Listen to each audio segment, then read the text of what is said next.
दोस्तों, salaried class के नज़रिए से देखें तो 1 फरवरी 2025 को एक नया इतिहास रचा गया है। वित्त मंत्री निर्मला सीतारमण ने जैसे ही 2025-26 के बजट में यह ऐलान किया कि 12 लाख रुपए तक की इनकम पर कोई टैक्स नहीं लगेगा, संसद में जोरदार तालियां बजने लगी, मोदी मोदी के नारे लगने लगे, सोशल मीडिया पर तहलका मच गया, लोग बल्लियां उछलने लगे। लेकिन इसमें एक ट्विस्ट है। वित्त मंत्री ने इस टैक्स छूट का ऐलान करते हुए एक खास शब्द भी जोड़ा था, under the new tax regime, यानी कि ये फायदा सिर्फ और सिर्फ नई टैक्स व्यवस्था अपनाने वालों को ही मिलेगा। पुरानी टैक्स रिजीम के लोग अब भी वही खड़े रहेंगे जहां 5 साल पहले खड़े थे। मोदी सरकार के इस नए ऐलान ने भारत से पुराने टैक्स सिस्टम यानी ओल्ड टैक्स रिजीम को एक तरह से कब्रिस्तान में पहुंचा दिया है। जी हाँ, आपने बिल्कुल सही सुना। 12 लाख रुपए तक जीरो इनकम टैक्स का फायदा सिर्फ उन्हीं लोगों को मिलेगा जो नई टैक्स व्यवस्था अपनाएंगे। यानी कि अगर आप पुरानी टैक्स व्यवस्था से चिपके न रहना चाहते हैं तो आपको इस तरह की कोई खास छूट नहीं मिलेगी, कोई राहत नहीं मिलेगी।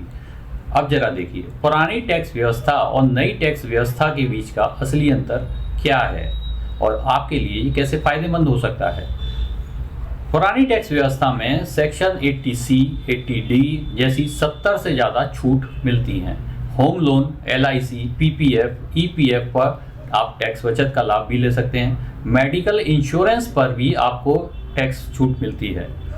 लेकिन रिटर्न फाइल करते समय आपको हर चीज़ का डॉक्यूमेंटेशन रखना जरूरी होता है, पेपर वर्क बहुत ज़्यादा करना पड़ता है। और सबसे बड़ी बात ये कि पिछले 5 साल से इसमें कोई नई राहत आपको नहीं दी गई है। जबकि दूसरी तरफ नई टैक्स व्यवस्था है जिसमें कि 12 लाख रुपए तक का अब टैक्स फ्री कर दिया गया है। 12 लाख रुपए तक की इनकम को अब टैक्स फ्री कर दिया गया है। कोई भी इन्वेस्टमेंट प्रूफ आपको देने की अलग से ज़रूरत नहीं पड़ती है। झंझट बहुत कम है, सीधा सपाट सिस्टम है। लेकिन इसका एक ड्रॉबैक कह सकते हैं कि आपको 80C जैसी अन्य छूट नहीं मिलती हैं। अब सोचिए, एक तरफ आपको कई तरह की छूट मिलती हैं लेकिन झंझट भी है, और दूसरे में सीधा सीधा फायदा है। आप क्या चुनेंगे? अब ये समझिए कि सरकार क्यों चाहती है कि लोग पुरानी टैक्स व्यवस्था को छोड़ दें। दरअसल सरकार 2020 से ही यह प्रयास कर रही है कि लोग पुरानी टैक्स रिजीम को छोड़कर नई टैक्स रिजीम अपना लें। 5 साल से इसके लिए धीरे धीरे दबाव बनाया जा रहा था, लेकिन अब फाइनली मास्टर स्ट्रोक मार दिया गया है। 2020 में सरकार ने नई टैक्स रिजीम की घोषणा की थी। 2021 से लेकर 2024 तक ओल्ड टैक्स रिजीम में कोई नई छूट नहीं दी गई। 2025 का जो बजट है इसमें अब 12 लाख रुपए तक की इनकम टैक्स फ्री कर दिया गया, लेकिन ये सिर्फ नई टैक्स रिजीम में ही आपको मिलेगा। सरकार चाहती है कि टैक्स सिस्टम सरल हो, तेज हो और लोगों के इन्वेस्टमेंट डिसीजन टैक्स सेविंग्स के बजाय फाइनेंशियल प्लानिंग की तरह जाएं। अब सवाल उठता है कि पुरानी टैक्स व्यवस्था छोड़ने से किसे फ़ायदा होगा और किसे नुकसान होगा। सीधा है, गणित है। अगर आपकी इनकम 12 लाख रुपए तक है तो आपके लिए नई व्यवस्था बेस्ट है। टैक्स बचाने के लिए कोई भी आपको इन्वेस्टमेंट करने की ज़रूरत नहीं पड़ेगी। अगर आपकी इनकम 18 लाख रुपए तक है तो नई व्यवस्था में आप 70,000 रुपये से ज़्यादा का टैक्स बचत कर सकते हैं। अगर आपकी इनकम 25 लाख रुपए या उससे ज़्यादा है तो आपको 1,10,000 रुपये तक का फ़ायदा हो सकता है। लेकिन अगर आप बहुत ज़्यादा निवेश करते हैं, आपके पास बहुत सारा डिडक्शंस के ऑप्शन हैं, आप HRA का फ़ायदा उठाते हैं, 80C, 80D जैसे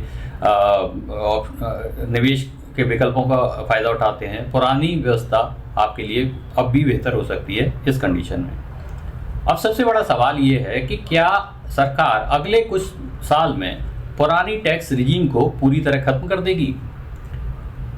2025 के जो बजट है इसको लेकर कुछ संभावनाएं सामने आती हैं। पहली संभावना ये है कि पुरानी टैक्स रिजीम को धीरे धीरे पूरी तरह खत्म कर दिया जाएगा। ये आशंका और भी मजबूत हो गई है। दूसरी संभावना ये है कि कुछ सेक्टर्स को छोड़ दिया जाएगा, बाकी लोगों को नई टैक्स व्यवस्था अपनाने के लिए मजबूर किया जाएगा। पुरानी व्यवस्था सिर्फ बहुत हाई इनकम ग्रुप के लिए बची रह सकती है। फिलहाल सरकार ने पुरानी जो टैक्स व्यवस्था है, ओल्ड टैक्स रिजीम है, इसको म्यूजियम में डालने की तैयारी कर ली है। तो अब आप ही बताइए कि क्या आप टैक्स बचाने के लिए झंझट में पड़ना चाहते हैं या सीधी सरल व्यवस्था अपनाना चाहेंगे। अगर आप 12 लाख रुपए तक कमा रहे हैं तो नई व्यवस्था अपनाने में ही ज़्यादा समझदारी है। अगर आपकी इनकम बहुत ज़्यादा है, अगर आप बहुत निवेश करते हैं, तो इन दोनों कंडीशन में आपको थोड़ा बहुत सोचना पड़ेगा। आप हमें कमेंट करके बताइए कि क्या आप नई टैक्स व्यवस्था को अपनाने वाले हैं या फिर पुरानी टैक्स रिजीम के आखिरी वफादारों में से एक बने रहना चाहते हैं। अगर आपको ये वीडियो पसंद आया हो तो लाइक करें, शेयर करें और सब्सक्राइब जरूर करें। धन्यवाद।